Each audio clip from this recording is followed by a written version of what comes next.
Order, order. Irene Campbell to move the motion.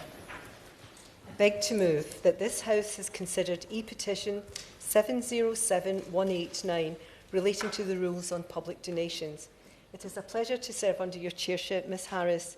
First, I would like to begin my speech by thanking Mr Jeremy Stone, who is here today, for starting this petition, and to congratulate him on gathering over 140,000 signatures, which is a fantastic feat. This petition, called Tighten the Rules on Political Donations, states, we want the government to remove loopholes that allow wealthy foreign individuals to make donations into UK political parties by funnelling through UK registered companies, cap all donations to a reasonable amount, and review limits on the fines that can be levied for breaking the rules. We think that ultra-rich individuals or foreign state actors should not be able to use their money to give unfair advantage to a political party in order to further their own agenda. I think this is a principle that all of us here will agree with, that foreign interference through donations has no place in British elections or politics, and that democracy cannot be for sale. I would like to declare an interest. I am a member of Unite, and I have received donations from both Unite the Union and the Communications Workers Union, the full details of which are freely available on my MP profile on the UK Parliament website. Functions like this mean that we as MPs can be constantly transparent and honest to our constituents about where money is flowing in politics. As a member of a political party, I am very aware how much political parties rely on donations. However, donations can become concerning when their origin is unclear, and the public cannot be sure whether there may have been some foreign interference or any other suspicious dealings which have slipped through the cracks of the rules. About a month ago, my right honourable friend, the member for South Dorset, introduced a similar debate on political finance rules, which covered a lot of the points that I'm sure will be mentioned again today.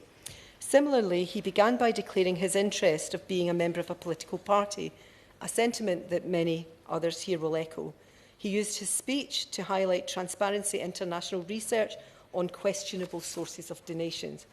In particular, the group found that almost £1 in £10 reported by political parties and their members since 2001 has come from unknown or questionable sources. Additionally, £13 million comes from donors who are alleged or proven to be intermediaries for foreign funds or hidden sources.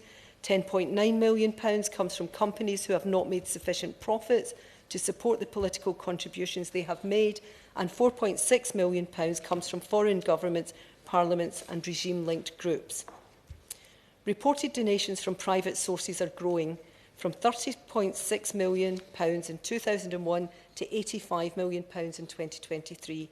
This is unsurprising, seeing that in this period, former governments increased campaign spending limits by 45% to be in line with inflation, meaning the larger parties' de facto fundraising target rose to around £100 million in the major election years. The previous government also increased the threshold for reporting donations by a 50% increase in 2023, thus demonstrating how complex this system is. Alongside this, the Elections Act 2022 also constrained the independence of the Electoral Commission and banned it from prosecuting criminal offences under electoral law. Furthermore, the Electoral Commission said the UK Government does not consider this to be an area of work we should undertake, and considered it to duplicate the work of the Crown Prosecution Service and Public Prosecution Service Northern Ireland. And ministers can now even set the Electoral Commission's strategy and policy priorities through their own strategy and policy statements. Transparency International called this inconsistent with international good practice, unnecessary and compromising the Commission's independence. Yes, I will. I thank the Honourable Member for giving way. She's making a very good speech indeed. I wonder if I might just, with the member's permission, broaden the concept of a political donation, because in many ways it's not always quite as simple as a cheque hitting a given political party's bank account. And for whatever one thought of him, and he was a great man in Scottish politics and he's no longer with us, it is a fact that Alex Salmond, for a number of years, hosted a show in his own name on RT, Russian television, in which he did on a regular basis put forward views that were not always, perhaps, particularly helpful to the concept of the United Kingdom. That seems to me to be a subtle way of foreign governments influencing decisions and trying to interfere. I thank the honourable member for his contribution, and I do agree with what you've raised. So at the time of the Elections Act 2022, the House of Commons Levelling Up, Housing and Communities, whose corresponding department was responsible for introducing this Act, also came to the conclusion that there was no need for the statement and no evidence to justify its introduction. The recent backbench debate on political finance rules also mentioned some case studies and evidence in previous elections of overseas donations. For example, the 2020 report from the Intelligence and Security Committee found that Russian oligarchs had used their business interests, donations to charities and political parties to influence UK affairs. Absolutely. I'm very grateful to my honourable friend. She's making an excellent speech. Of course, she's talking just now about the considerable parliamentary interest in this issue. We know that there's considerable interest amongst the public because of the number of signatures which were provided to Mr Stone's petition. But is she also aware that survey evidence has indicated that over 3/4 of people who've been surveyed do not want to have a situation where foreign nationals who aren't registered to vote here can actually donate to political parties here? As a result, does she agree with me that we need to see legislative change? I absolutely agree with my right honourable friend that we absolutely do need to see change, and that was points very well raised.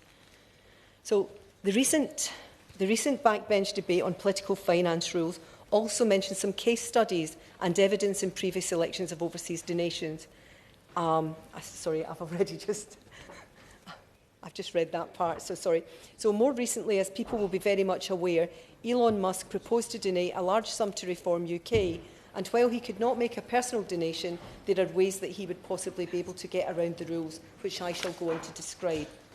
The current rules about donations to political parties are defined in the Political Parties, Elections and Referendums Act 2000, which itself is based on the 1998 report by the Committee on Standards in Public Life, the funding of political parties in the United Kingdom. And I think a lot of what I've said already demonstrates how complex this actual area is.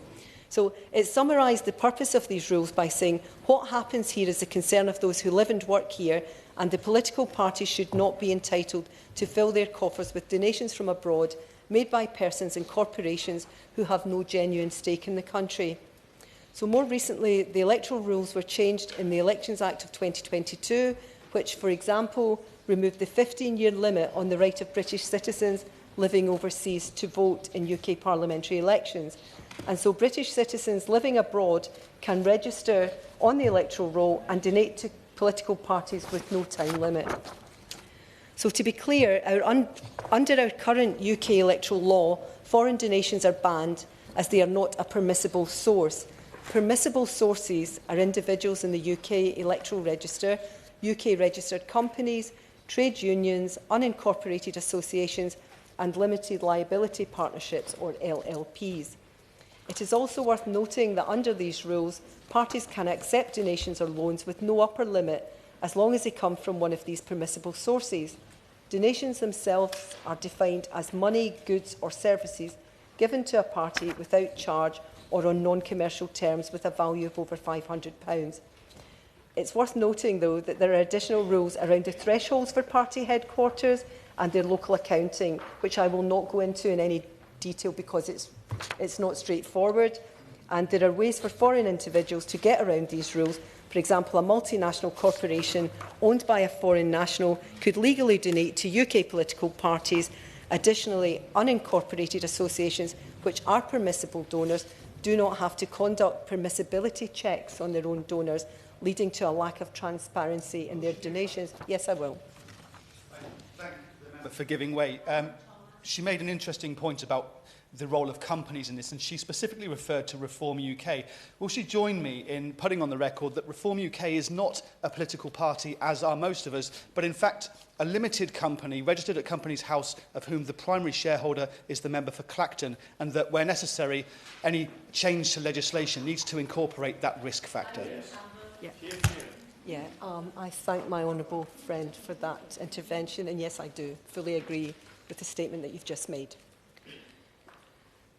So the Electoral Commission, the independent regulator for the rules, has said that this means that they could legitimately make donations using funding from otherwise impermissible sources, including from overseas.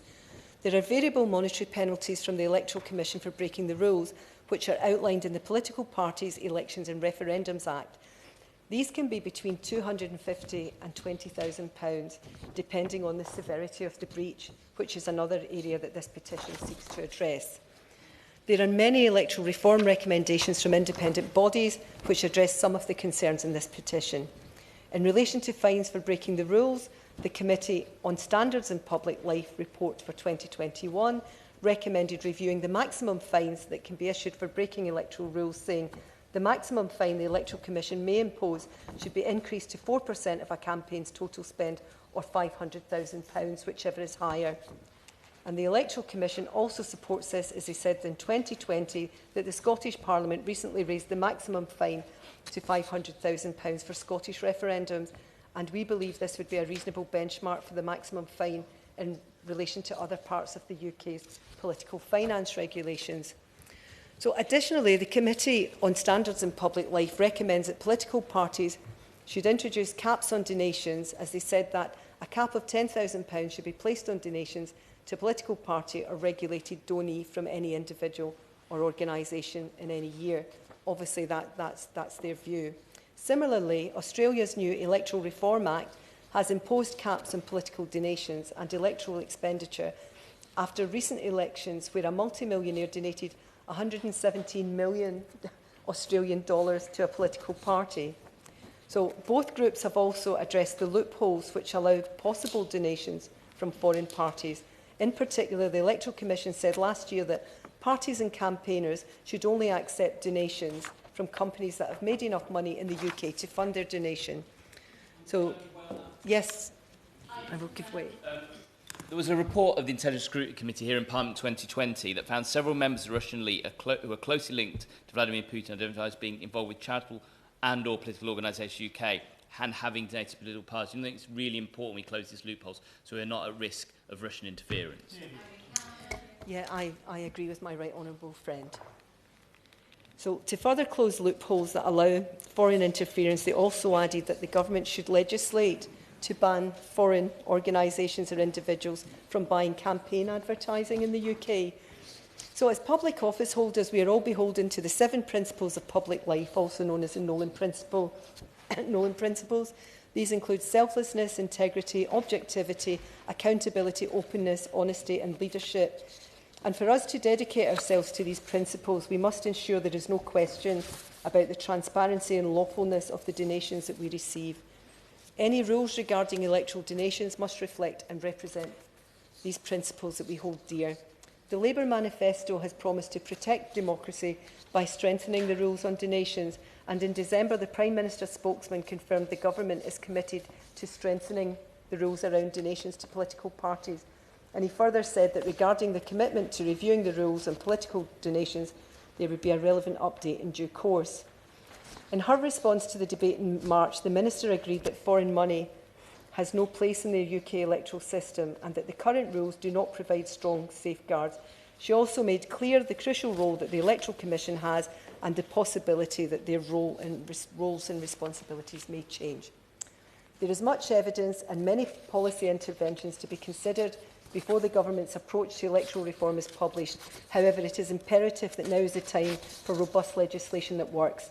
So I'm looking forward to hearing the Minister's response, as well as so many honourable members from both sides of the House. I remind members that they should bob if they wish to speak, and they need to have been here at the beginning of the debate in order to speak. Interventions, should you take them, are meant to be just that. Short interventions relevant to the points that's being made. And can I just point out to members, if you are mentioning a current member of the House by constituency, you need to have informed them beforehand formally so that they know that they've been mentioned. The question is that this House has considered e-petition 707189 relating to the rules for political donations. I call Jamie Stone, Chair of the Petitions Committee. Thank you for calling me. I don't want to say much more other than what my intervention earlier. To say that I think that it's a very dangerous principle, because I have people say to me in the street, well, you know, it's getting like America. You can buy political results, you can buy politicians, you can buy policies. And that strikes me as something fundamentally dangerous. We call ourselves the mother of parliaments. And I think we pride ourselves on the way we do democracy in this country. And every time that's said to me, I feel that another little brick has been taken out of the edifice of what we do. And I absolutely, I myself, the Chairman, would like to thank the petitioner for bringing forward this petition, because I think it does speak for what an awful lot of people out there think. And the very fact that, that this committee, that I have the honour to chair, gets the honour of a government reply each time we have a petitions debate, strikes me as being a very good thing indeed. I will rest my comments at that, other than to say that, going back to my intervention, that there are more subtle ways of influencing politics in any country other than just a cheque or cash in the bank, and we need to be constantly vigilant. Thank you, Mr. Harris. Marcus Campbell-Savers. I thank my honourable friend, the member for North Ayrshire and Arran, for leading on the debate. The Labour manifesto pledged to protect democracy by strengthening the rules around donations to political parties, and I'm pleased that these important proposals are being developed. The current debate and the recommendations of the Committee on Standards in Public Life in 2021 focused on foreign money entering the UK via companies and unincorporated associations. But I would urge my government, when they develop their proposals, to go further than this. In 2009, Lord Campbell-Savers of Allerdale, who also happens to be my father, was involved in the tortuous debates that took place in the other place before the passing of the Political Parties and Elections Act 2009. Working with other members, they secured an amendment to the government's proposals. The amendment secured an agreement that individuals giving or loaning more than £7,500 to a political party must be resident or ordinarily resident and domiciled in the UK for the tax year in which the relevant donation or loan is made. The bill and this amendment was later given royal assent. But that clause, as in many pieces of primary legislation, was subject to the development of commencement regulations. At the time, the Minister of State envisaged that secondary legislation would be completed not long after the summer of 2010. A general election interrupted that process. But primary legislation is still in place, ready to be enacted. A quick win, you might say. The Conservatives expanded the number of foreign residents eligible to donate, as has already been said, that could fund political parties in our country enormously by removing the 15-year limit on British citizens overseas being able to vote and donate to a political party. So now up to 3.5 million overseas residents could influence elections. I'm going to take on the baton handed to me by my father and his colleagues in the other place, some of whom are no longer with us, and urge MHCLG and the Electoral Commission to take on the task of drafting the secondary legislation required to ensure that overseas residents who do not pay tax in this country do not continue to be allowed to influence the outcome of elections with their money. Oh, yes, but by all means. Giving way. The honourable member may not be aware that nearly $20,000 was donated to Sinn Féin's 2017 Assembly election campaign from the United States, representing nearly one-third of Sinn Féin's spending in that election. Those who have been so exercised about political donations here have often done nothing to close the loophole which allows huge amounts of foreign money to influence politics in Northern Ireland. Does the honourable member agree nowhere else would it happen in the world but paying the bills of a foreign political party? Yet that's what seems to happen when Sinn Féin. Does the member not agree that this loophole must close, and it should close very quickly? Campbell-Savers. The honourable member is quite right. I was unaware of that.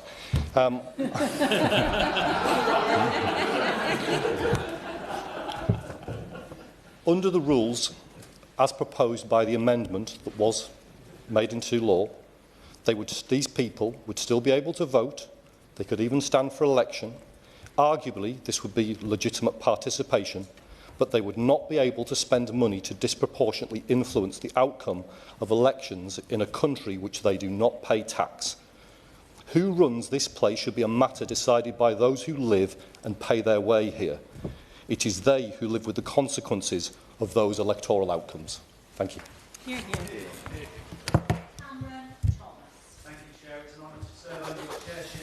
Conservative Friends of Russia, later renamed the Westminster Russia Forum, was founded in 2012 as a lobby group, posing as a think tank with absolutely no research published. It was founded at the Russian Embassy in London by, amongst others, Vladimir Putin's man in London, Sergei Nalobin, and Matthew Elliott, chief exec of the official Vote Leave campaign. The opening was attended by Boris Johnson and his wife, Carrie.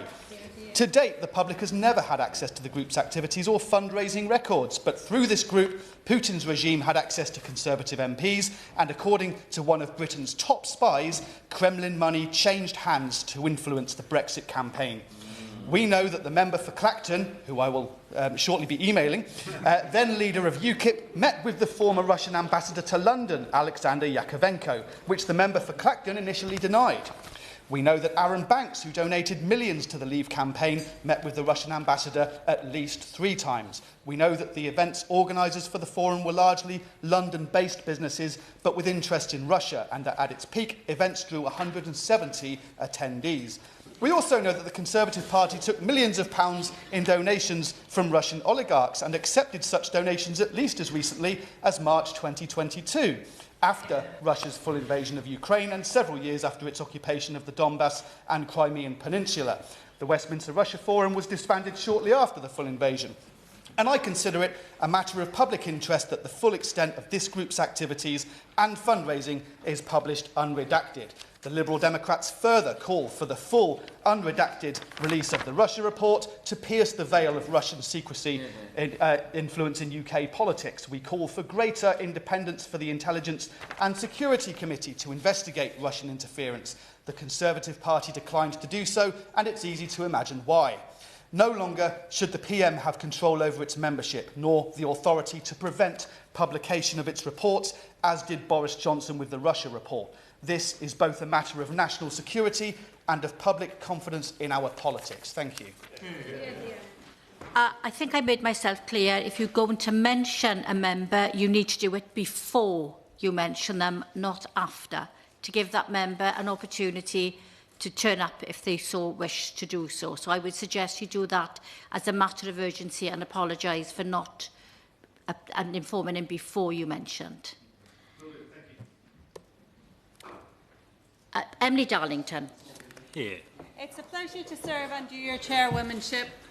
I would like, for the interest of transparency, to declare that I have received absolutely no donations from business, but I have received donations from UK citizens, including via the trade union GMB, of which I'm a member, and through fundraising dinners and quizzes in my constituency, which you're always welcome to attend. I'd like to thank Mr Stone for bringing this petition and starting it and having such great success in raising this issue with the public right across the country. We can't be complacent in protecting our democratic rights, and we have to take heed in terms of what has happened elsewhere. When the US relaxed funding laws, it changed the course of how much those election costs. In 1990, the average cost of a successful campaign to the House of Representatives was $981,000, and a successful Senate race cost an average of $9.3 million. In 2022, once the relaxation of the political donations legislation happened, the average cost of a successful campaign to the House of Representatives was $3 million US, and the average cost of a successful Senate campaign was $28.5 million US. We can't afford to let that happen within the UK. Standing for this place is both an honour and a privilege, but it's not an honour and a privilege only for those that can afford it or have rich friends. It's an honour and a privilege for us to come from all walks of life. And one of the big loopholes that I perceive within our current campaign finance rules that I hope the Minister will be looking at in fulfilling the campaign pledge in our manifesto to clean up political donations, is the rules outside the long campaign and the short campaign in terms of political party spending. And while we have rules for the short campaign, which are adhered to in those final few weeks, what we don't have is a consistent set of rules that happens in the 55 other months of the year, where political parties of any sort are campaigning throughout that year, particularly as we've seen the rise of online spend, which is much more difficult to track, much more difficult to understand, and also how, as my honourable member previously had said, there are ways of supporting political parties that are not always about straight donations, but can be done through algorithms and other online activity.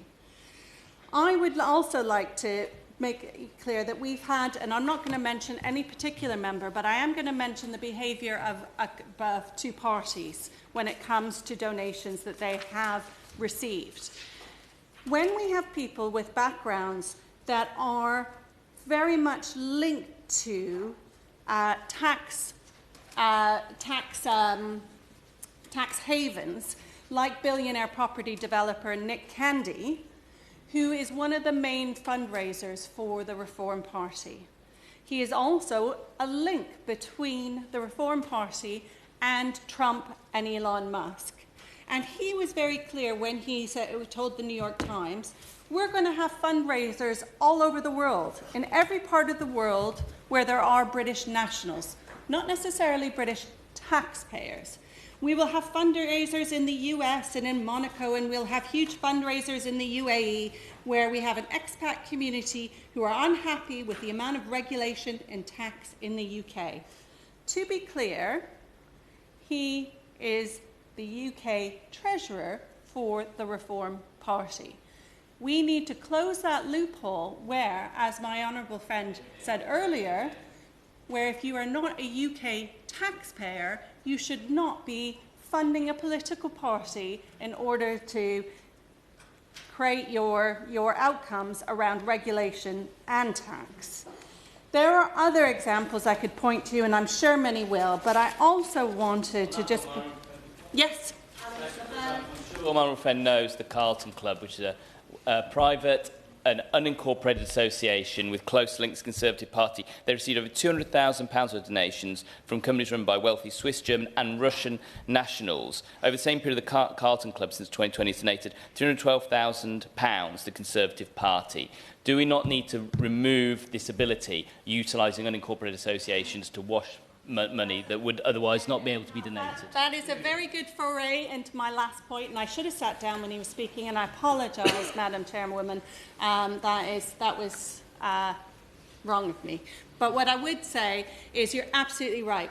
When we have unincorporated companies or LLCs that are not transparent with where their money is coming from. And I do have to ask why businesses are the ones giving money in the first place. I always think, what is the reward? I understand it better when it's coming from a trade union where you're representing millions of workers. So you are a way of pulling together donations from which they are asked if they want to donate. They are absolutely asked with the current legislation whether they're happy to make political donations, have any of their dues go through that. Those are individuals who work, pay tax here in this country. But when there is a lack of transparency, when the public cannot see how much money that company is making and how much money it is then donating, and I understand the Carlton Club may fit into that. I have to say I've never been there, but I hear it's pretty lavish and understanding. This is the final loophole I would ask the Minister to consider. I'll leave my comments there because I know there are many, many colleagues on this side who want to, on all sides, who want to make further comments. But I'd ask the Minister to consider my points and take action. Thank you. Yeah. Thank you, Ms Harris. It's a pleasure to serve under your chairship, and I thank my friend, the member for North Ayrshire and Arran, for leading this important debate. And I rise to speak in this debate on behalf of the 177 people in Bolton West who signed the petition we are discussing today. Now, before coming to this place, I dedicated more than a decade of my career to tackling bribery and corruption in all its forms across the UK, India, the UAE. and the US. So I have a professional imperative to speak out on cleaning up our politics, as well as a moral one. And that's why I've been campaigning on this issue week in, week out since I was elected to this place in July of last year. And I was pleased to attend the launch of Transparency International's Checks and Balances report in the autumn of last year, along with the anti-corruption champion Baroness Margaret Hodge. Now, having pored through the petition data in granular detail, this is one of the rare issues that cuts across north and south, blue and red, urban and rural. We all want our politics to be clean and fair so it can deliver the very best outcomes for our constituents. That, for me, is the heart of the issue we are discussing today. And our democracy relies heavily on donations to provide funding for parties and candidates to engage with the electorate. However, recent scandals across all major parties involving donations being linked to criminal, unknown or potentially malign foreign sources have led to some of the lowest levels of public trust we have ever seen. Indeed, only 12% of people trust political parties, and there's a corrosive view that politicians are all in it for themselves. Indeed, the issue has become so severe that I argue the very integrity of our political system is under serious threat. And our constituents will not cast their vote if they do not believe that their vote makes a difference. And without voting, of course, they lose their stake in our politics. And who can blame them?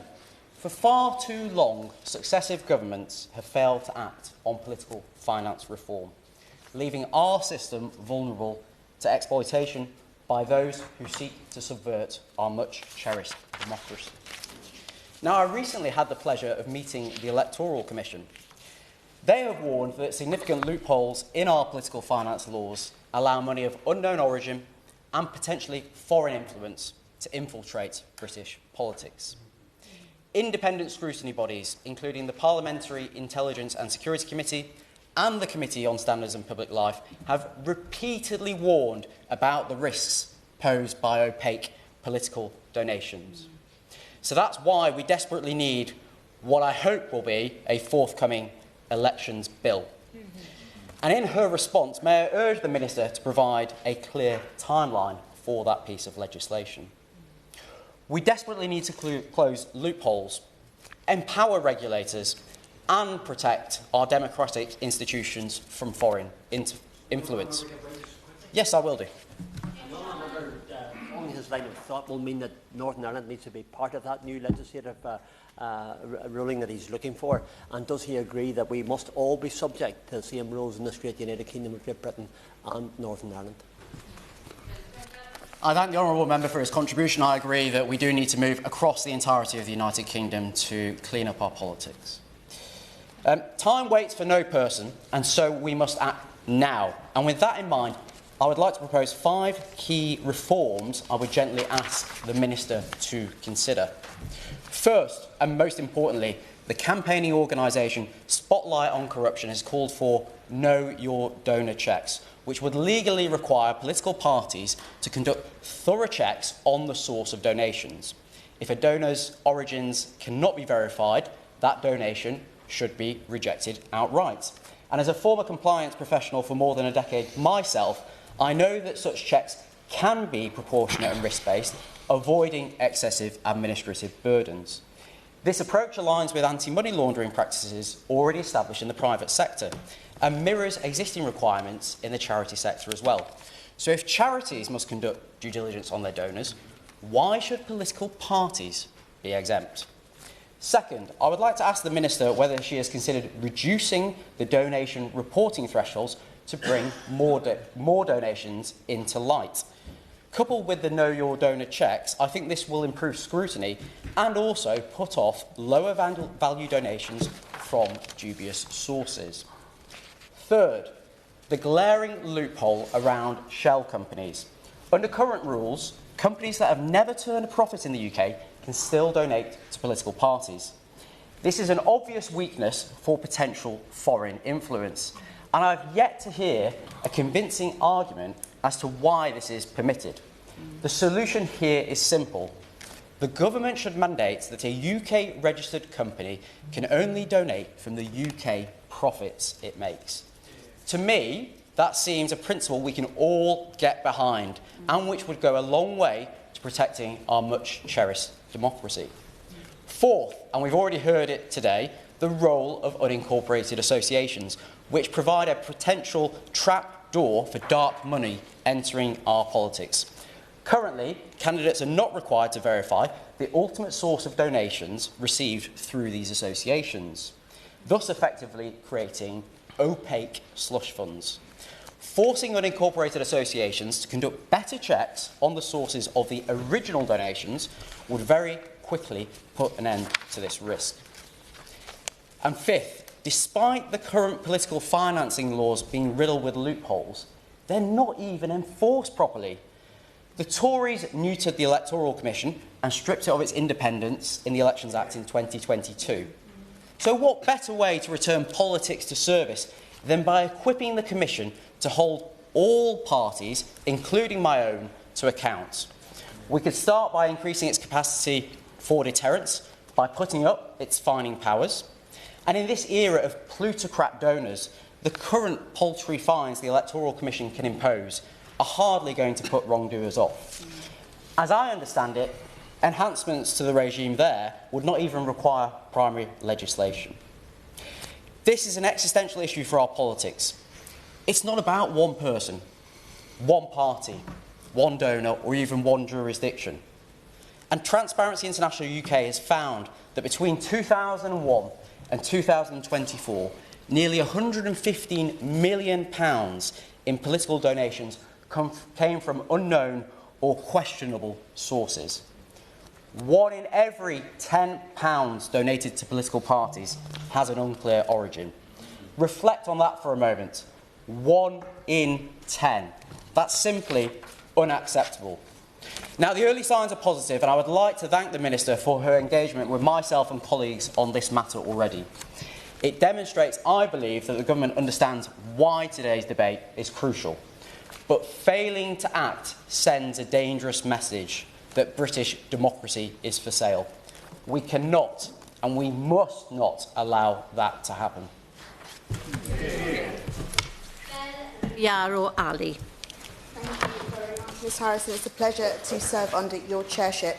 I'll start by saying that I am proud to declare my membership of Unite the Union. I refer to my entry in the Register of Members' Interests for support I receive from other unions, because trade union money is the cleanest money in politics, and we know exactly where it comes from. Now, we all know the saying, money is power, and I would hope none of us are naive enough to think this doesn't apply to the UK. If we want to create a democratic system where everyone's vote has equal value, then we need strong protections in place to prevent the very richest individuals in our society from warping our democracy. And as you've heard today, clearly we are not the worst in the world. I actually remember on a visit that I took with you, Ms Harris, on international delegation, speaking to another member of Parliament from another country, which I won't name. And we got talking about election spending limits for individual candidates. And I told them what it was in the UK, and they turned to me and said, "What are you going to buy with that?" And just because we're not as bad as some doesn't mean that we can't do better. And we have to do better because public confidence in the financial transparency of our system has plummeted. Just 15% of Brits surveyed by the Electoral Commission last year believed that spending and funding is transparent in our system. Sadly, the evidence shows this is a problem of trust, as big money continues to have a corrosive influence on our politics. The last government, as you've heard, stripped the Electoral Commission of its ability to prosecute criminal offences and placed it under ministerial control, hardly impartial. And as well as manoeuvring the electoral system further in their favour, the last government also quietly passed a statutory instrument to raise campaign spending limits. National election spending caps rose by 80%, and the amount of money that an individual can donate to a party without declaring who donated it rose from £7,500 to £11,180. I'm sure some members there will be some members who think that there's nothing wrong with very wealthy people putting their money behind a party that reflects their principles, but why then should we not know who they are? I think we have to be a little more clear-sighted about the reality. Firstly, because of the size and scale of these donations, and secondly, because if you follow the money, you notice a pattern of some people suspiciously changing teams whenever we're about to see a changing of the guard. It would be naive to suggest that large donors are doing this purely out of the goodness of their own hearts. I, as others have already mentioned, was alarmed too to read about the recent report from Transparency International, which found that 10% of all UK political donations originate from dubious sources.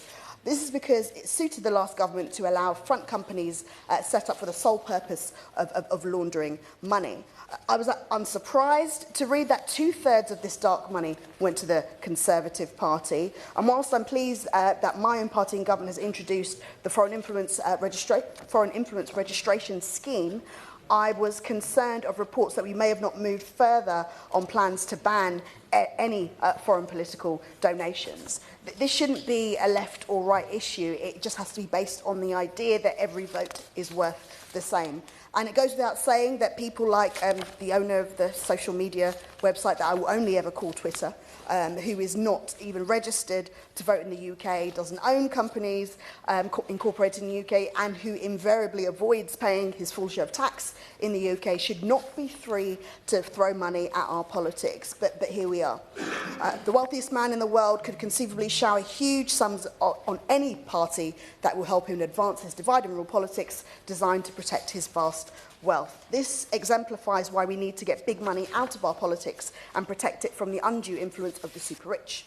Now, the Institute for Public Policy Research has recommended that individual and corporate donations to political parties are capped at $100,000 a year. I think this seems like a modest starting point, and we need a crackdown on dark money entering via shell companies that have never turned a profit in the UK and through unincorporated associations with no legal requirement to disclose their funders. We should also reinstate the Electoral Commission's ability to monitor and prosecute offences and put the resources it needs behind this. Nothing you haven't heard already today. And I would also like to see my government go back to revisiting the proposals that individuals are registered donors, registered electors and companies who donate, and those are people who are owned. Those are owned by people who live in Britain and actually pay their fair share of tax here. That's extremely important. Political funding is not the only way the very rich are able to exert undue influence. However, it is the most obvious place where we can take decisive action now. And after a decade in which billionaire donors more than trebled their wealth and working people saw the biggest pay squeeze since the Napoleonic War, we absolutely need change. Thank you. Dr. Simon Orfer. Thank you, Madam Chair. And also, can I thank the member from North Ayrshire for bringing this debate, and also Mr Stone, who has brought it, started the petition and brought this debate. And can I also say to parliamentarians, these have been really excellent speeches today. I've actually really enjoyed listening to them, so thank you for that. I'd also like to thank the 235 people in Stroud who have signed this petition, and many more, actually, who have emailed me about their worries about political donations. And actually, I spent a lot of the last 2 years knocking on doors, and the most common theme is you're all the same and you're all corrupt, and the lack of trust in politics was very alarming, and it's something that we really, as parliamentarians on all sides, need to be aware of. So I'd like to just talk very briefly about two issues, about the actual financing of political parties and also a little bit about lobbying as well. So in terms of, in Stroud, we were supplied with a PPE contract from a Tory councillor, and this was 85% faulty. And so people on the front line were left with faulty ways. And we all wonder, we don't know, why that contract was issued. But I would also say that something like £93 million has been donated to political parties. 2/3 of that is by 19 individuals in this country. Is it fair in a democracy that we have so much power in so few people? So that's something also that we need to aware. And as many of you have been saying, the external foreign donations is actually, I think, what brought this debate to a head, because we're all extremely alarmed by stories of hundreds of millions of pounds going to certain political parties. So I won't talk very long because we've had so many excellent speeches, but I would say, firstly, should we question whether donations is actually a good system to run our politics on in the first place. Secondly, I would say know your donor, as my honourable friend has just said, is incredibly important. We must vet those donors and make sure that the money is coming from a fair place. We need to look at all overseas donors. I would say we need to ban any overseas donors to our political parties. And I also believe on a cap on any political donations, if you're going to have political donations in the first place. 100,000 seems rather generous to me. I think we should bring that down. And then very briefly, I just wanted to talk about the influence of lobbying. It came as a slight shock to me when I became a politician. I've been a medic all my life, and if we have any sort of any influence from pharmaceutical companies, we totally ignore that evidence. And yet, as politicians, we allow lobbyists to come and talk to us. I was even on a platform talking about obesity, and on that platform there was someone from Sainsbury's supermarket. Is that right that we allow people to influence our policy in that way? Certainly, yes, certainly. I'm grateful to the Honourable Member for giving me, because I think he does hit on a very important point here. It's up to us all, surely, though, to judge the value of what we are being told by any particular lobbyist. And, you know, listening to constituents lobby us all the time, it's not necessarily a bad thing. What is bad is the lack of transparency, and the lack of transparency, not just the lobbying of government, of parliamentarians, but also people in government at an official level. Would you agree with me that a much more transparent, open registration of lobbyists would be a big step forward? Yes, and I thank my honourable friend for bringing up that point. And I think the lack of transparency is key. And I note that in 2023, oil and gas lobby spoke to Tory MP on average 1.4 times per day. And is it really any wonder that they are now stepping back from their commitment to net zero? And that sort of influence we must stop in Parliament. We must take the evidence and make the right responses. So I'd just like to finish by we must restore our trust in politics, and we must reform how donations are made. I would suggest that we look at the whole system of party political funding and restore the faith in politics. Thank you. Tom Hayes. Thank you, Chair. I wanted to start just by taking stock of where we are as a country. We're in a particular moment of British history where, frankly, the Conservative government that this Labour government replaced has done a number in this country in two ways. The first, as we've heard from honourable colleagues, is the way in which our electoral and our political system has been diminished in order that, for instance, the Electoral Commission has got less teeth, but also, frankly, in terms of the hopelessness that vast swathes of our country feel. When I knocked on doors over the last 2 years, I began to feel that the opposition was not, in fact, the Conservative Party, but hopelessness. Whether it was the tearing apart of the fabric of our society, the underfunding of our public services, people have been cast adrift, and they are increasingly unconfident about the ability of democracy to fix our problems, which is why, of course, this government fixing these problems is so important. We also sit within a particular moment in world history, and that moment is one of democratic backsliding. It's one of the rise of authoritarianism. It's of populism and misinformation.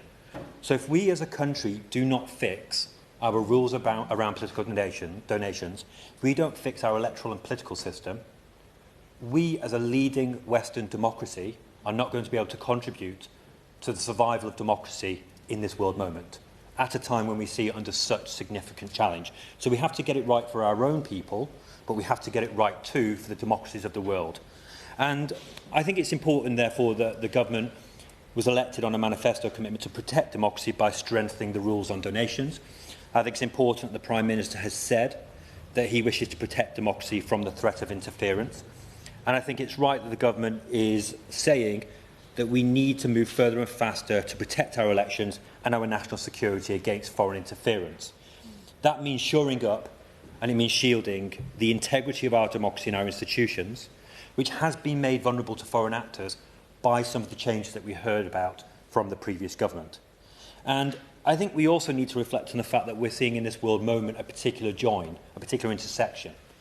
And this is between the wealth that can sway elections, it's between the concentration of wealth in the hands of a small number of people globally who happen to be tech billionaires, and the fact that these wealthy men are foreigners to our country. But if they were to get engaged in our politics under the current system, could sway our election through donations, but also through their use of technology and communication channels. And that's particularly important because we are seeing these two challenges being around the use of the online space to spread misinformation, the role of AI, the role of hacks, but also that question about donations and funding of political parties, candidates and agendas. Now, some of these tech billionaires, we will know their names. They're Jeff Bezos, they're Mark Zuckerberg, they're Larry Ellison, they're Bill Gates, they're Sergey Brin. They're also, as we all know, Elon Musk. And I talk about Elon Musk here for illustrative purposes, rather than just to single him out as an individual. Any of those individuals that I've just mentioned could use their tech wealth to be involved in the political activities of this country. But as I saw when I went to Queen's Park Infant Academy, and I was speaking with some of the younger people there, they are concerned about foreign donations in our country, into our political system. And one young person said to me, "What do you make of Elon Musk?" And when you don't know quite what to say, you flip the question back. And you say I said to the child, "Well, what do you make?" And her answer was absolutely pitch perfect. She said, "Why is a South African-born person who lives in the United States and who has funded a presidential election there and is now part of the US government threatening to get involved in UK politics? I can't even have a say in UK politics." And I think that's quite an interesting point that she makes there, and I want to thank her for making it. Now, Elon Musk, of course, cannot legally make a donation personally to a British political party, but he could go through UK subsidiaries of his companies, and we ought to be worried about that. He has suggested that he could donate significant sums of money to a political party in the UK. My concern is not who he chooses to give that money to. I wouldn't want his money coming to the Labour Party. My concern is about his ability to give that money under present rules and the influence that that could buy, and that we have to be concerned about. There's a second point to this, really, which is because we have a prevalence of wealth among tech billionaires who may be getting involved in the political system of our country. These are individuals who also have control over platforms like X and like Starlink in the case of Elon Musk. It gives him significant control over access to information, but also the integrity of that information on these channels. For instance, with Ukraine, he's made on-again, off-again threats to end Starlink support for Ukraine.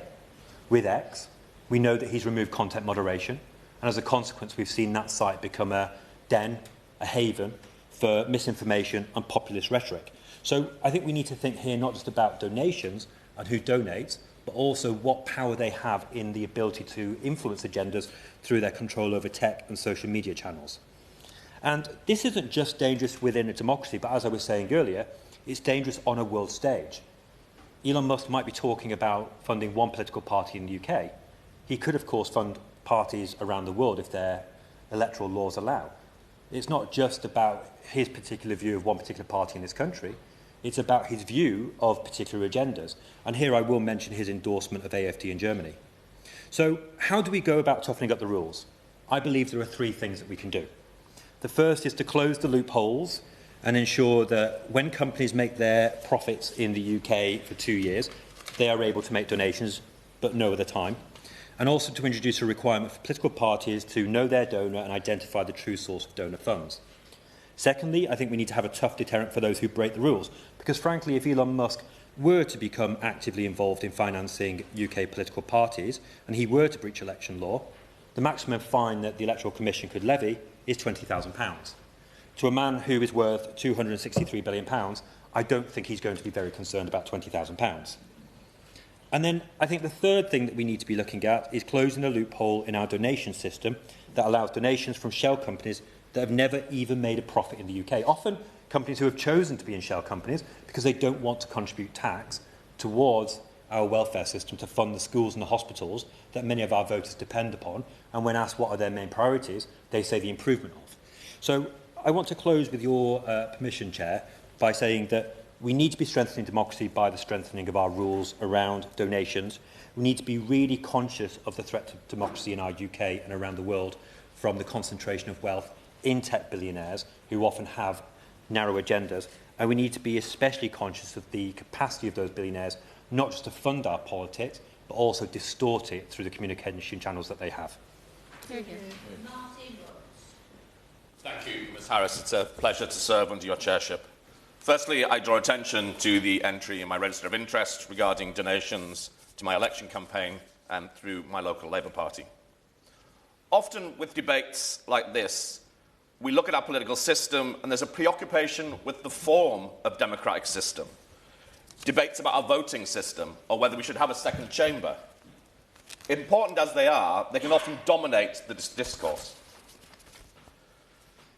The internal mechanisms of democratic political systems are important, but we also need to examine and discuss the relationship of those internal mechanisms with external actors, with those relationships between external actors and the political and electoral systems in which we operate. This is why I welcome my honourable friend, the member for North Ayrshire and Arran, moving the motion to debate this issue, and I'm grateful to the petitioners for bringing the matter before us. At the general election, I stood on a manifesto which pledged to protect democracy by strengthening the rules around donations to political parties. I take that commitment seriously. Their effective regulation of political finance is, in my view, crucial for maintaining public trust in our electoral systems across the UK. As has already been mentioned, under current legislation, any company registered and conducting business in the UK is a permissible donor to a political party operating in Great Britain. It is therefore possible for money from foreign sources to enter our politics via donations from UK companies. This undermines the credibility of our political system and gives a greater scope for a further decline in trust in our political system. It leads to a situation that means in practice or perception, the interest of these foreign groups or individuals are seen to have influence in our political system through their funding. Take just one point in this debate, which is the matter of accountability and deterrence. Through foreign donations to political parties and other campaigners are illegal, current legislation fails to act as a sufficient deterrent. There is an often quoted behavioural study of daycare centres. Apologies, Chair, I will cite it again, which sheds light on this issue.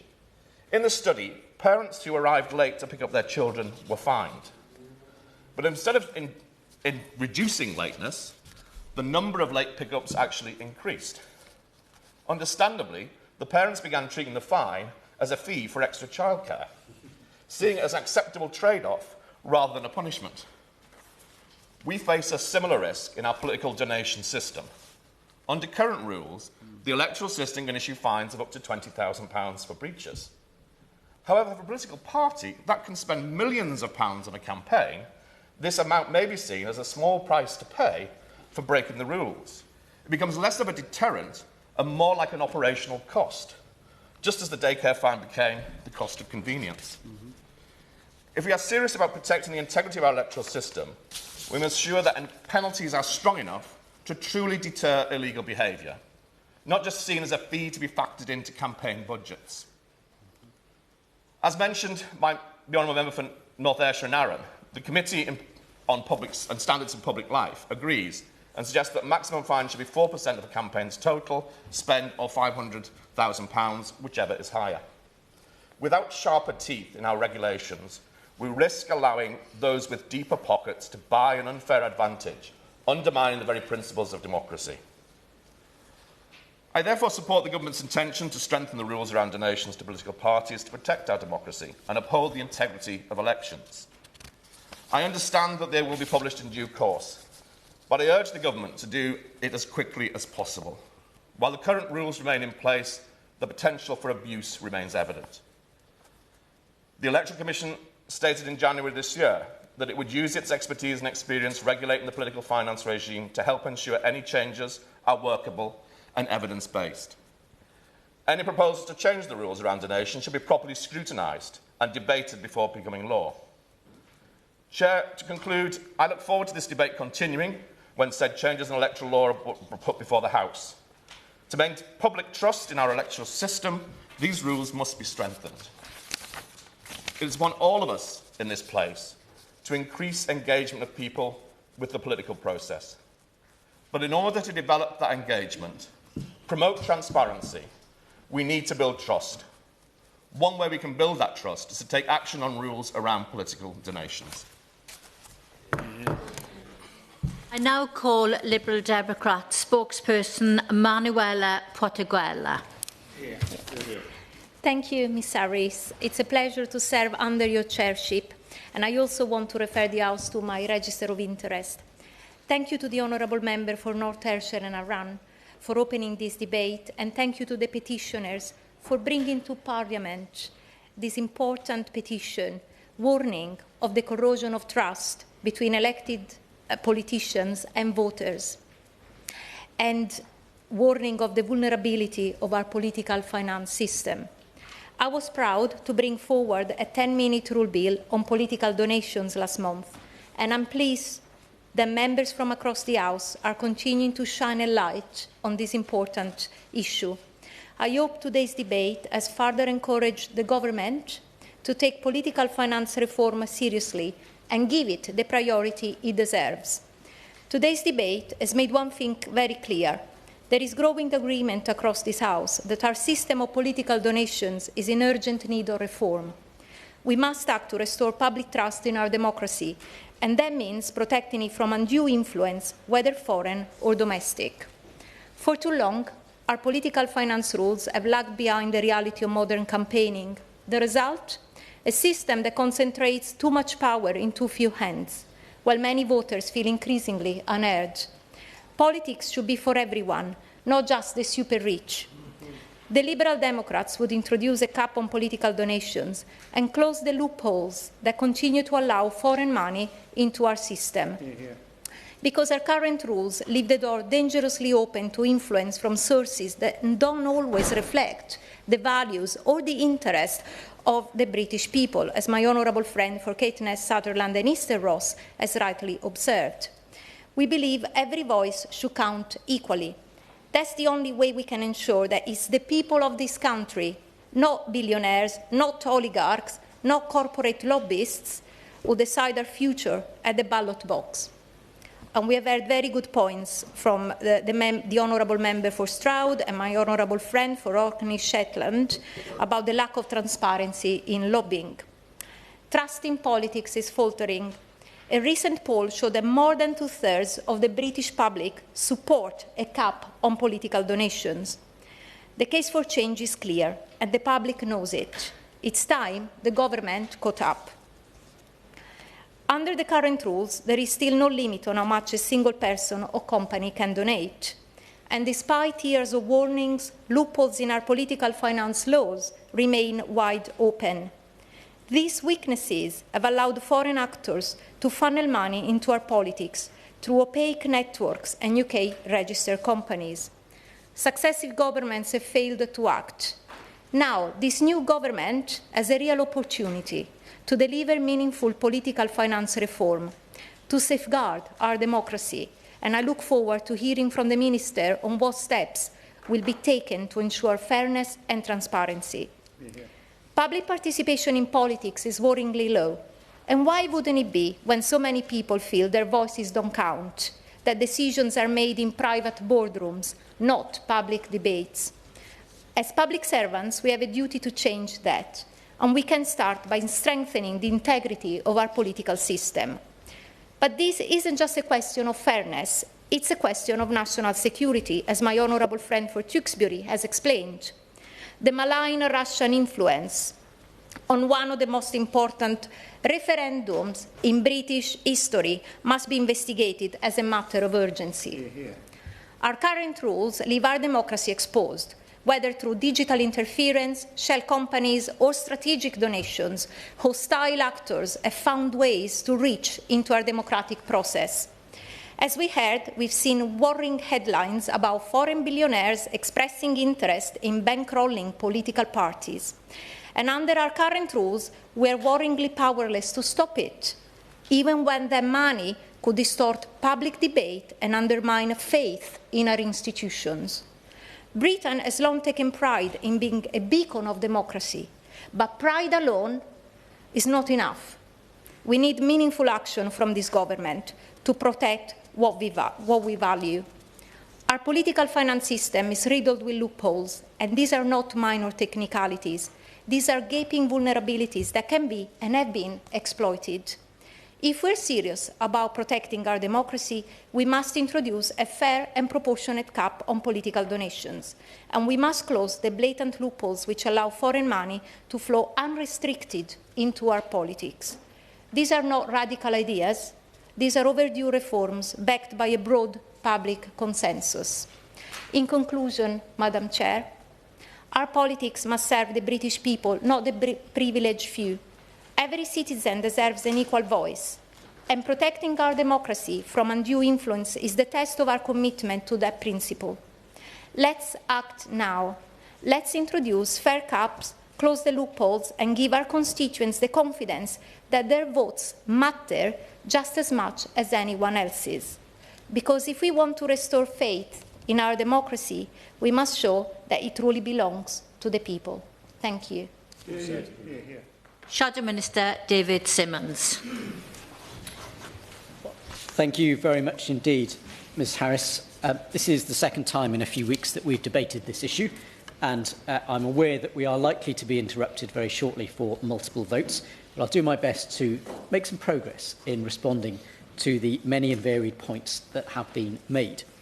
The debate about political financing always feels like one of those equal opportunities debates, in that we can all find something in other political parties' financial arrangements that we would like to criticise and call into question. However, the high degree of commitment that is shown cross-party, and the fact that governments of all parties over the years have passed legislation with a view to ensuring that there is a high degree of security in political financing in the UK, is, I think, a demonstration of the fact that our politics on the whole, and by any international comparison, is pretty clean. That is not to say that there are not a number of points which members have raised and which have been widely debated, which it is worth us considering, and I know that the government is already engaged in the process of looking at that. The first point, Ms Harris, which I think is important to highlight, is that foreign donations to political parties in the UK are already illegal. Foreign citizens who are channeling their own money through UK sources, that is also illegal. And although we've heard a great deal of political debate prompted by Mr Musk and his comments about donations, it's also clear that if a UK company acted as an agent for a donation by a foreign company, that would be an impermissible donation under current laws. And if a person or an organisation makes a donation on behalf of another without disclosing who it is that that donation is from, that is also against our laws as they currently stand. So the key thing is to make sure that we have effective measures in place for the enforcement of those rules. Now, a number of members have made reference to the role of the Electoral Commission. I think it's important that we reflect that more recent legislation is based upon the original Political Parties and Referendum Act 2000, passed by the last government. And I would draw the attention of members who've criticised more recent legislative developments to the words of the Labour Minister, who said the following as that legislation was passing through the House. He said, in respect of the committee which designed it, the Neil Committee made clear its view that prosecutions in respect of breaches of the law relating to controls on donations and election expenses should be placed in the hands of the Director of Public Prosecutions and should not be the concern of the Commission.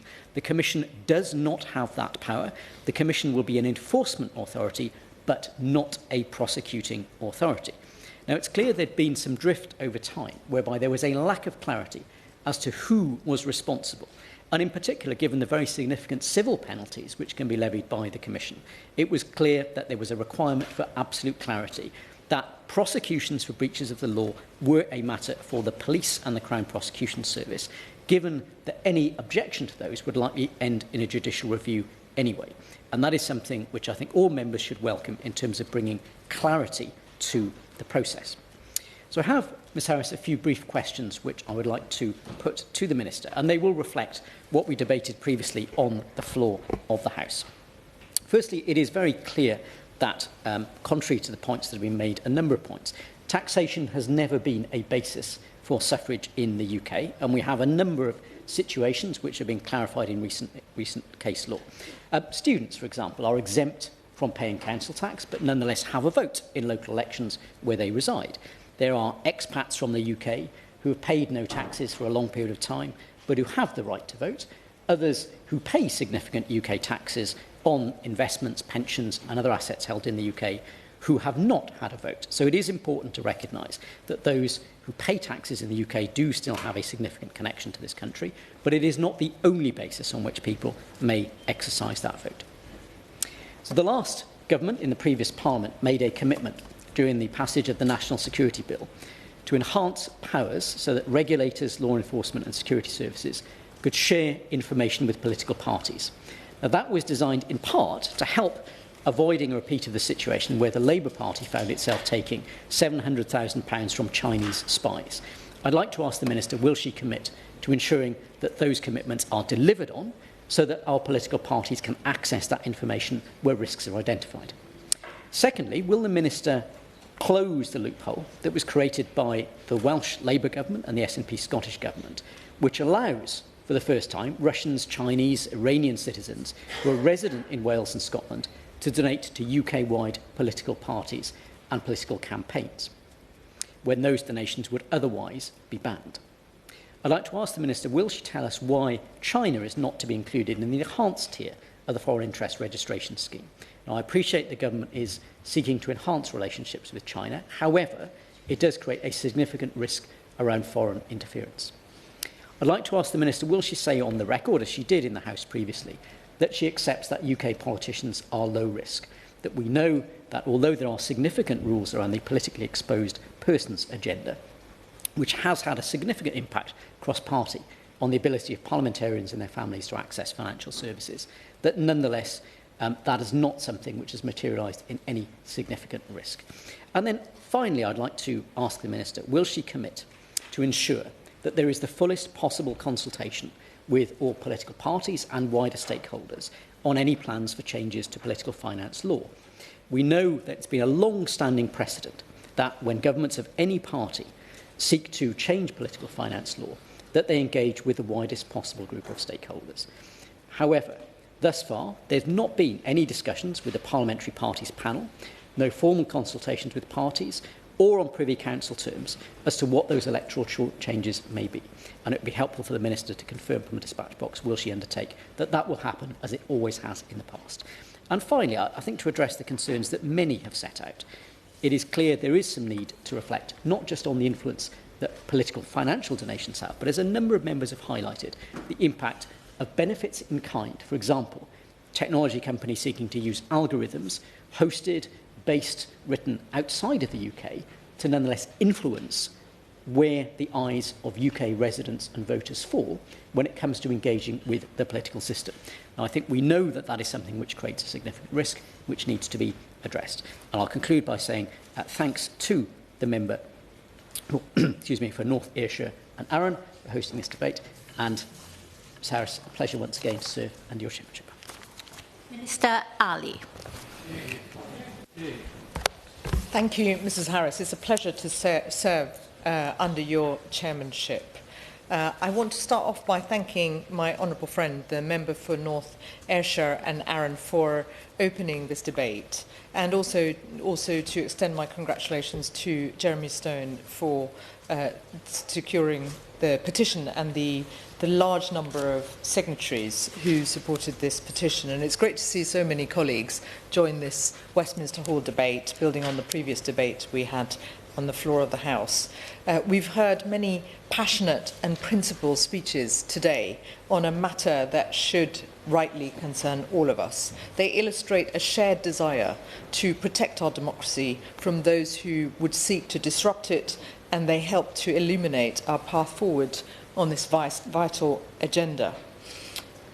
Mrs Harris, we inherit a precious democracy forged through centuries of struggle and reform. From the Reform Act of 1832 that began addressing electoral inequalities to the Representation of the People's Act of 1918 and the 1928 and 28 that extended suffrage to all adults regardless of gender or property ownership, our democracy has continued to evolve. The government intends to continue that tradition by widening participation and extending the electoral franchise to 16 and 17-year-olds. Our democracy has also shown its resilience and ability to adapt to challenges over the years. When faced with concerns about undue influence in politics, Parliament has repeatedly risen to the occasion. The Political Parties Elections and Referendum Act of 2000 is a great example. This Act addressed the concerns held then around political funding and established our modern regulatory framework. The UK has shown its capacity to preserve the core principles of democracy as the world changes and new threats emerge. And today, as democracies all over the world confront the challenges of foreign interference, we must again be vigilant and take action to safeguard what is precious. Chair, foreign money has no place in the UK's political system, which is why the law is clear that foreign donations are not permitted. The only exception to this is for donations from certain Irish sources to Northern Irish political parties. This recognises the special place of Ireland in the political life and culture of Northern Ireland and is consistent with the principles set out in the Belfast Good Friday Agreement. Accepting or facilitating an illegitimate foreign donation is rightly a criminal offence. Political parties are required by law to take reasonable steps to verify the identity of a donor and whether they are permissible, and there are rules which safeguard against impermissible donations via proxies. And while it is clear that foreign donations to political parties and other campaigners are illegal, the government recognises the continued risk posed by actors who seek to interfere in our democratic process. The current rules no longer match the sophistication and perseverance of those who wish to undermine our laws. This threat must be addressed through stronger safeguards. That is why the government committed in its manifesto to strengthen the rules around donations to political parties, including enhanced safeguards against foreign donations. We are considering a series of new measures which would achieve this, such as enhanced checks by recipients of donations and tighter controls on donors, including more restrictions around company donations. Many honourable members have raised the notion of restricting the size of individual political donations. The government does not plan to introduce such restrictions as we are rightly focused on safeguards which protect against the threat of foreign interference. I mentioned at the start that we must protect what is hard-won. It is vital that those who play a crucial role in our democracy are able to fundraise effectively and communicate their ideas with the electorate. Those who do choose to participate in electoral campaigns must follow the strict accounting and transparency rules that apply to political donations and the strict spending limits of election campaigns. Honourable members have mentioned the important role that the Electoral Commission plays in the UK's democratic system as the regulator of political finance. A robust enforcement of political finance rules is crucial for promoting public confidence in our democratic system, as the democratic processes, ensuring their integrity and combating the threat of foreign interference. That is why we have also committed to reviewing the powers of the regulator to ensure it has the tools necessary to fulfil its duties. And I can assure members that we are carefully weighing evidence from stakeholders, including recommendations from the Public Administration and Constitutional Affairs Committee, the Committee on Standards and Public Life, and the Electoral Commission. I also want to reiterate the point... Order. The Chamber is now suspended for 15 minutes for the first vote and 10 minutes for every subsequent vote. Everyone who's spoken in today's debate is expected to return for the Minister's winding up and for the proposers winding up. Thank you.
Order.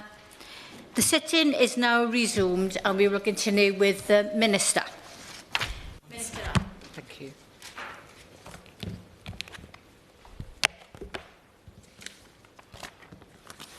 Thank you, Chair.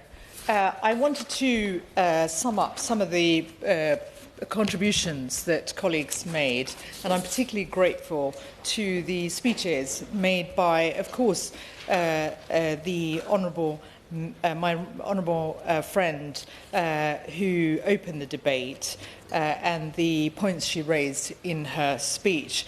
Also the chair of the Petitions Committee for his contribution, the member for Caithness, Sutherland and Easter Ross, the member for Penrith and Solway.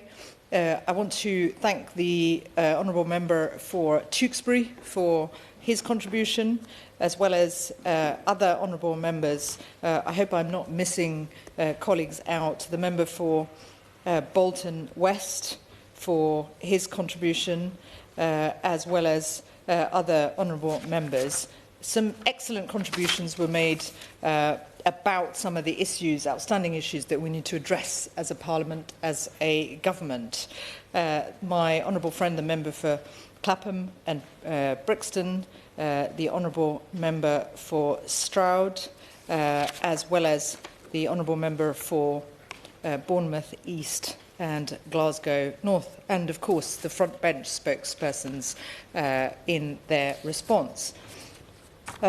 Chair, I hope that there were various questions raised in the debate, and I want to start off by addressing some of those. We recognise that in relation to specific issues to do with donations and in the debates that have come up, we recognise there's further work that needs to be done, and the government is concerned about a growing threat of foreign interference and is focused on ensuring we have systemic resilience and institutional strength, and of course any suspected breaches of rules now or in the future will remain a matter for the Electoral Commission or the police. In relation to donations, a number of colleagues mentioned the point about donations from overseas electors. Overseas electors, the franchise change for British citizens living overseas came into effect, as is mentioned, on the 16th of January 2024, removing the 15-year limit on overseas citizens' voting rights. Overseas voters have the right to participate in UK parliamentary elections, and this includes the right to donate to parties or candidates they support. But foreign money is not permitted, and it is a criminal offence to facilitate an impermissible donation. Chair, the political parties can only accept donations from registered electors, and overseas electors are subject to the same counter-fraud measures as domestic electors, including having their identity confirmed as part of the registration process. Colleagues asked the question in relation to the 15-year rule. We have no plans to reintroduce the 15-year rule. A further question was raised about increasing the maximum fine which the Electoral Commission can impose for breaches of the political finance framework. As I stated in my earlier remarks, robust enforcement of political finance rules by the Electoral Commission is crucial for maintaining public trust in our electoral system, and that's why, as part of of delivering on our commitment to strengthen the rules around political donations, we will, as I said, look at any changes that are necessary to ensure enforcement provides a clear deterrent against breaking the law, whilst remaining proportionate. The question of the strategy and policy statement was raised. We recognise the Electoral Commission's role in playing that vital role in the UK's democratic system, promoting public confidence in the democratic process and ensuring its integrity. And this government is committed to strengthening our democracy and upholding the integrity of elections. The current strategy and policy statement does not reflect the government's priorities, and we will not be keeping the statement in its current form. Alongside our broader electoral reforms to strengthen democracy, we will be reflecting on what actions are necessary in relation to the statement in the coming months. Honourable members raised the issue around the safeguards against political donors being given favourable treatment on government contracts in relation to, for instance, PPE contracts. The Procurement Act strengthens the existing obligations in respect of conflicts of interest. Contracting authorities must take all reasonable steps to identify, mitigate and keep under review conflicts and potential conflicts of interest. And where a conflict of interest puts a supplier at an unfair advantage, and if steps to mitigate cannot avoid that advantage, the supplier must be excluded from that particular procurement. The question of foreign nationals and the being allowed to donate in UK elections came up.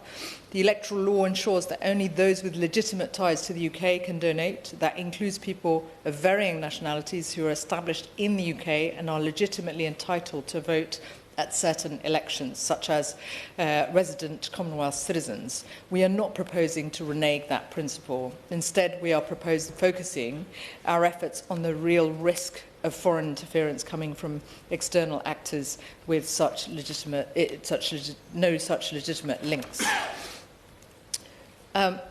Chair, the other issue, a number of other issues were raised in relation to there was a reference to lobbying.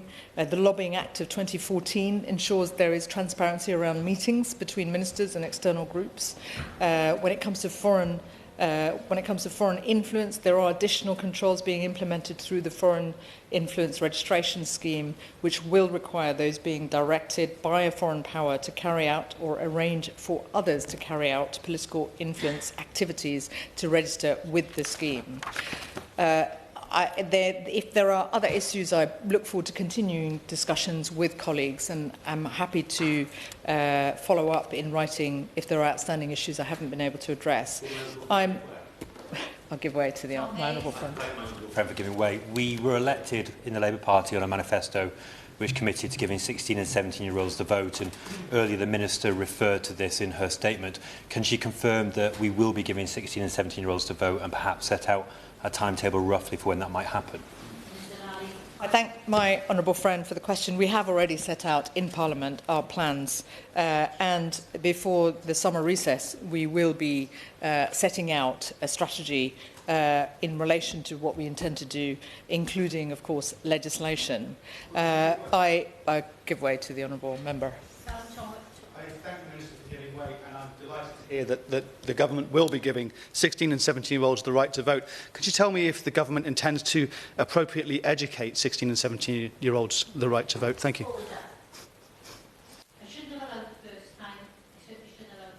It is completely out of scope. Can we stick to the actual motion? Thank you.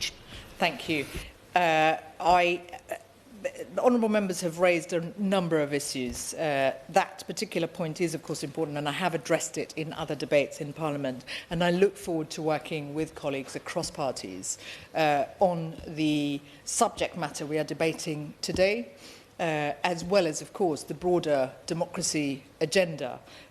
We are only going to get this work done well if we are able to work across parties as much as possible, that recognising, of course, there will be some differences. But I think we can all agree that if we want the next generation to be prepared and active in our democracy, we have to work together to make sure that we get this agenda right.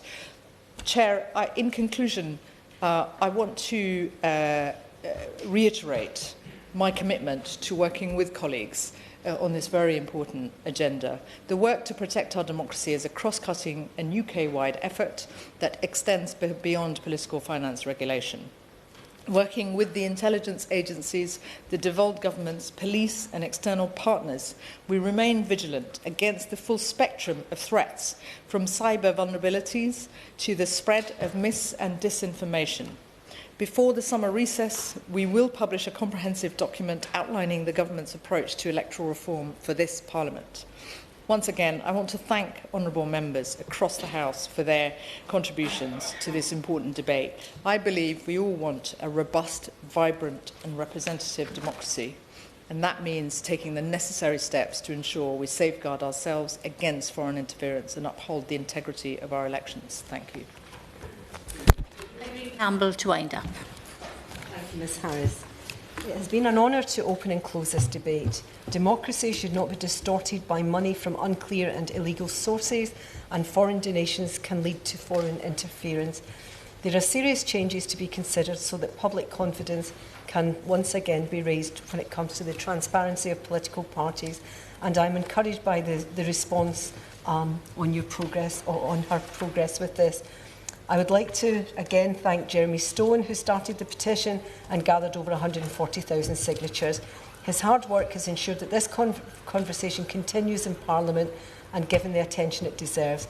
I would also like to thank the staff in the Petitions Committee for their hard work in preparing for these debates that we in the Petitions Committee have the honour of opening and closing. And finally, I would like to thank the Electoral Commission, who I met in preparation for this debate, and the valuable briefings and information they gave me. The question is that this House has considered e-petition 707-0189 relating to the rules for political donations. As many of that opinion say aye. Of the contrary, no. I think the ayes have it. The ayes have it. Order, order. Mr Hayes, can I see you?